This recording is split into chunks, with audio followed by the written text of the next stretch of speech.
भारत पर चीन और पाकिस्तान कर सकता है दोहरा अटैक। भारत ने बॉर्डर पर लगाए बड़े बड़े टैंक। तवांग से सबक लेकर भारत ने अपनाया ये प्लान। जल्द ही दिखेगा बॉर्डर पर एक्शन। अमित शाह ने ली चीन पर पूरी रिपोर्ट। क्या अब चीन पर भी होगी सर्जिकल स्ट्राइक? भारत ने अग्नि मिसाइल से किया पड़ोसियों का स्वागत। तेजस से छुड़ाए छक्के। बॉर्डर पर बना आतंकियों का गढ़। आर्मी ने शुरू किया आतंकियों का सफाई अभियान। गलवान की गलती भारत दोबारा नहीं दोहराएगा। चीन को तवांग जैसा सबक फिर से सिखाएगा। इसमें कोई संदेह नहीं है कि मोदी सरकार पिछले 8 सालों में कई जगहों पर बहुत अच्छा काम कर चुकी है। पिछले कई दशकों में कई अन्य सरकारों के प्रदर्शन को पीछे छोड़ दिया है।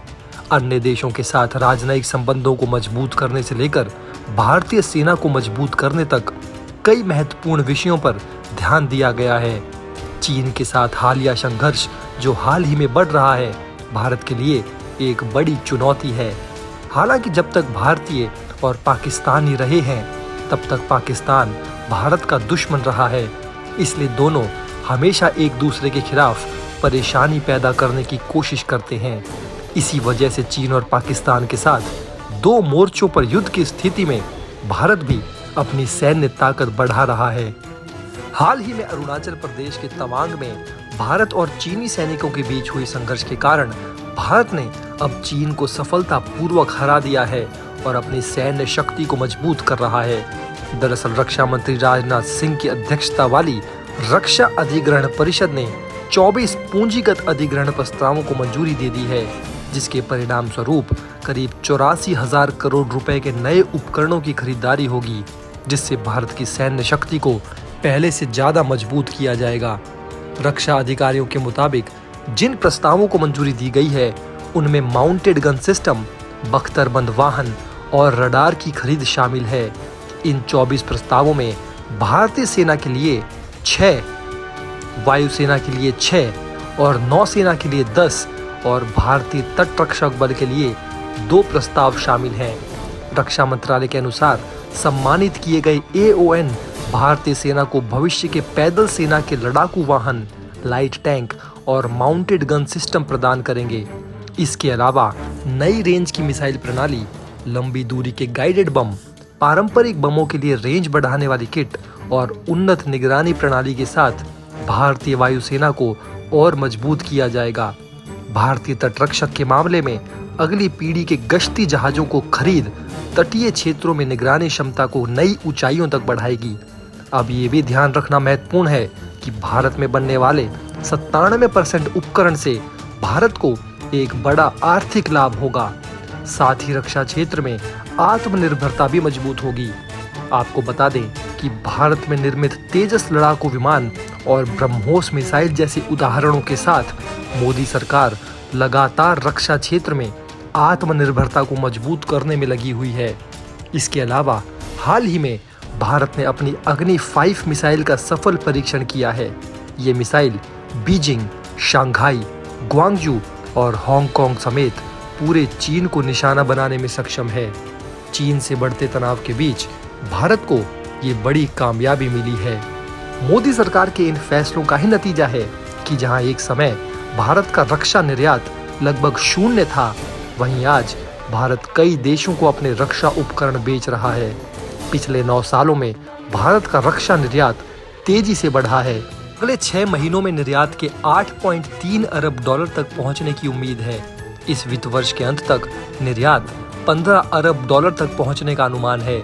भारत 75 से अधिक देशों को रक्षा वस्तुओं का निर्यात करता है और हम आपको सिर्फ ये बताना चाहते हैं कि इस साल भारत ने कई महत्वपूर्ण रक्षा सौदों पर हस्ताक्षर किए हैं। उनमें से एक ब्रह्मोस सुपरसोनिक मिसाइलों के लिए फिलीपींस के साथ एक अनुबंध था और दूसरा कल्याणी स्ट्रेटेजिक सिस्टम्स नामक एक निजी फर्म के साथ आर्टिलरी गन के लिए था।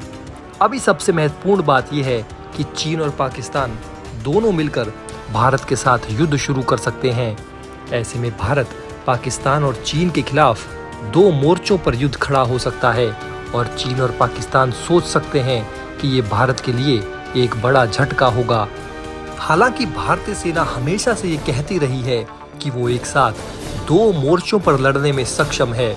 अगर हम बिना किसी डर के चैन से अपने घर में सो पाते हैं तो इससे पता चलता है कि हमारी सीमाओं की रक्षा करने वाले जवान कितने महत्वपूर्ण हैं। हमारी सरकार की तीनों शाखाएं जल, थल और वायु किसी भी स्थिति में हमारे देश की रक्षा में मदद करने के लिए हमेशा तैयार रहती है।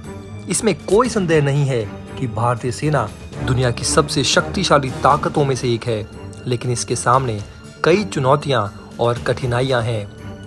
यही कारण है कि भारत सरकार सेना को मजबूत करने के लिए लगातार कदम उठा रही है। जैसा कि आप सभी जानते हैं कि भारत इस समय अपने पड़ोसी देशों से कई चुनौतियों का सामना कर रहा है। एक तरफ पाकिस्तान है तो दूसरी तरफ चीन। हाल ही में सीडीएस अनिल चौहान ने उत्तराखंड में सीमावर्ती गांवों में हो रहे पलायन पर बयान दिया था। उन्होंने कहा कि राज्य में कई गांव वीरान हो गए हैं और हमें इस बात की संभावना तलाशने की जरूरत है कि क्या उन्हें फिर से बचाया जा सकता है।